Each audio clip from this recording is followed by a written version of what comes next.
Find the ratio form of 4 years to 8 months. 8 மாதங்களுக்கு 4 வருடங்கள் என்பதன் வீத வடிவம் என்னன்னு கேட்டிருக்காங்க. நம்ம 8 மாதங்களுக்கு 4 வருடங்கள் தான் கேட்டிருக்காங்க. இந்த வார்த்தையை நம்ம நல்லா கவனிக்கணும்.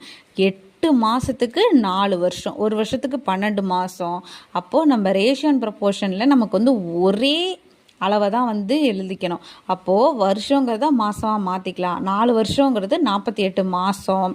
அப்போது 48 வகுத்தல் 8, அப்போது 6 8 48, அப்போ 6 வகுத்தல் 1.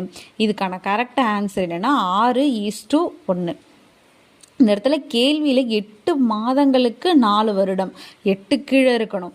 8 மாதத்துக்கு 4 வருடத்தினுடைய விகிதம் கேட்டிருக்காங்க. நம்ம மாற்றி நேராக கொஷினை படிச்சுட்டே இருக்கும்பொழுது 8/4ன்னு போட்டோன்னா நமக்கு விகிதம் 1:6ன்னு வரும். அது தவறான விடை. கரெக்டானது